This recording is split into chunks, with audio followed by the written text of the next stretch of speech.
Hello everyone. Our guest today is Laetitia Bader. Laetitia Bader is Horn of Africa Director at Human Rights Watch. She has investigated conflict-related abuses, including abuse against the children and internal displaced persons in Somalia, and focus on the issue of political repression, including mistreatment of political detainees. Before joining Human Rights Watch, she worked at rights of a human rights defender in the East and Horn of Africa and worked at the United Nations High Commission for Refugees, UNHCR, in Uganda. She is joining us now from Italy, Rome. Laetitia, welcome. Thank you for joining us here in GovJoke. My first question is, can you tell us what the general assessment of the state human rights and freedom of the media in Somalia? Well, as we said in a statement we released at the weekend ahead of World Press Freedom Day, was that we've seen a pretty negative trend recently in terms of freedom of expression and the media in Somalia. I think it's important to put this into context. I mean, being a journalist in Somalia has been for many years an incredibly taxing, dangerous, risky job. I think journalists have again and again been targeted by all different actors and parties to the conflict in the country, have been very much at the forefront of facing the results of ongoing insecurity and impunity.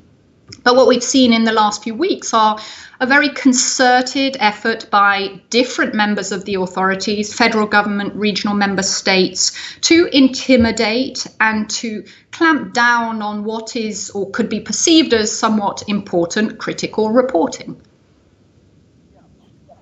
President Mohamed Abdullahi Farmajo might pledged in his government to protection of press freedom and a repeal of the Penal Code, particularly 1964 Code. Do you think the government is genuine and committed its pledge for the free environment for journalists in Somalia? Well, of course, commitments, and especially by the president himself, are absolutely important. They set an important tone. They set a very clear message also to different members of the authorities that, at least on paper, the government is committed to an independent media. But of course, commitments aren't worth much if they don't convert into actual change, into actually creating an environment in which journalists don't fear for their lives, don't fear for their security, but also don't feel forced to self-censor on very critical, important issues. I mean, this is something we've seen time and again in Somalia, is that there are certain issues which are very much perceived as taboo. Reporting on security issues, reporting on human rights problems. And right now, as we see, with also in terms of reporting on the pandemic and the government's response to it. Now, of course, the criminal code. I mean, we have for years been calling for the reform of the criminal code. The criminal code has been used, and as we've seen in the last few weeks, is still being used to intimidate and on occasion prosecute journalists. The criminal code is completely outdated. It should have been reformed before. There was actually a reform process underway under the previous administration, and that has stalled under Farmajo's administration. So I think a commitment by the president to initiate that reform is important. I think there are some very clear provisions in the criminal code which restrict free speech, which are at odds even with regional standards. The African Commission on Human and People's Rights has been very clear that members of the authorities need to accept a certain level of criticism. This is part and parcel of being in a position of power. So the criminal code needs to be reformed. But the question is, if the criminal code is reformed, will there be other tools which are used to repress journalists? And I think that's where this is positive. The messaging is positive. A reform of the criminal code would be positive. But you need to see a whole range of changes to make it safe and conducive for journalists to operate right now. You mentioned on the point about the security issue. You're right. But if we go ahead, the federal government has said it doesn't have control over the way journalists are treated by the federal member state. Do you think this argue is justifiable? Well, I think the response was problematic on many levels. I mean, first of all, in the same weeks as we've documented that federal member states had arrested one journalist, were putting pressure on another local radio station about the language in which they were broadcasting. In Mogadishu, the federal government was taking actions against very prominent journalists, your own editor, veteran journalist Harun Maruf.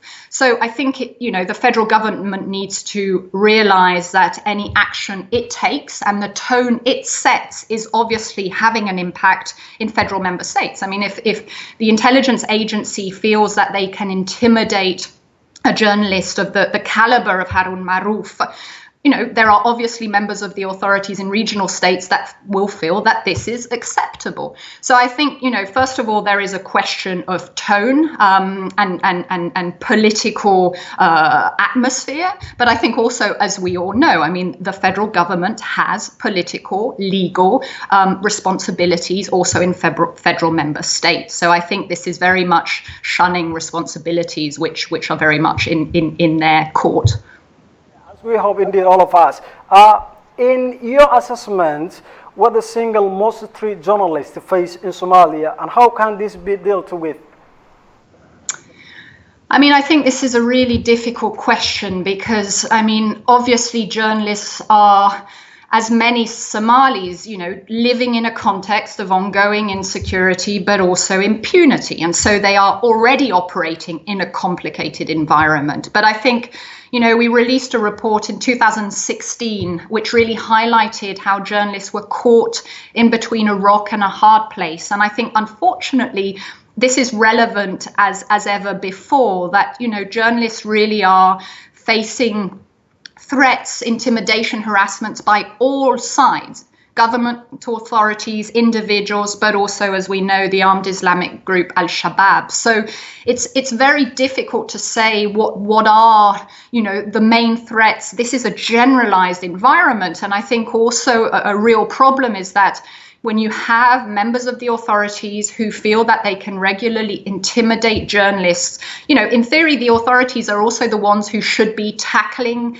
these harassments, who should be investigating attacks on journalists. But as we've seen in our research over the years, time and again, journalists aren't turning to the authorities because they don't trust them. So I think, that there are just so many layers to this problem. But what is key and critical is that the government should be definitely playing a very different role, both in terms of ending its harassments of journalists, letting them conduct critical reporting, but also providing them with the security they need. And that also means when journalists come under attack, when journalists try to go to a scene and cover a protest which breaks out, they shouldn't be harassed. And if there are members of the authorities who are doing this, these members should be disciplined or if necessary, held to account.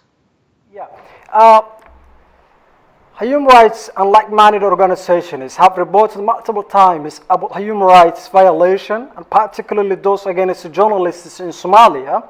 Do you think it is sufficient to join revolt, or perhaps more action is needed to realize reforms, Laetitia? I mean, that's absolutely a critical question. And I think this is where there are so many different actors who have a key role to play here. I mean, not only journalists and media organizations in Somalia who are doing really important work to report on the context, to report on attacks on journalists, but also to organize more than just publication of reports. But as we've seen in the last few weeks, I mean, there's been some important protests which have been organized in Mogadishu to highlight the context in which journalists are working in, but also to mobilize public awareness and support. I mean, as we know, the media is key for the Somali public. I mean, the radio is such a lifeline for so many people. So this is something which a lot of people believe in, need, especially at such a critical time. And so I think there are some really important pieces of work happening right now to try and mobilize public awareness of the difficulties journalists face. But of course, you need also international partners in Somalia to basically raise awareness and to speak to the government about these incidents which are happening, to make very clear that each incident has an impact on a much larger group of journalists. It's not just the journalists themselves who is affected, themselves, their professional life, their personal life, but also journalists around them who receive the message as well. And that's worrying. But I think at the end of the day, those who really need to take action are the government. And I think what we've seen too often in Somalia is that basically media freedoms and individual security and capacity for individual journalists to work is very much left up to the whim of individual members of the government. And that really needs to change. Last question, Laetitia. What's your strong word, your suggestion about these challenges on journalists in Somalia? I mean, I think as I was just mentioning, I think it's time for us to see a government that is truly committed to creating an independent media. And I think right now the government needs the media. The government is not going to be able to spread awareness messages around the pandemic on their own. They need those messages to go out. They need the media to be able to broadcast those messages. But they also need the media to be able to play its watchdog role. Criticism right now is going to be key. The public should be able to express their fears around the pandemic, and also their fears around how the government is responding. I think this is a two-way process right now. The government needs the population as much as the population needs the government right now to be able to deal with the pandemic. And the news and the journalists are this critical middle actor which needs to be able to do its work. Thank you so much, Laetitia Bader. Thank you.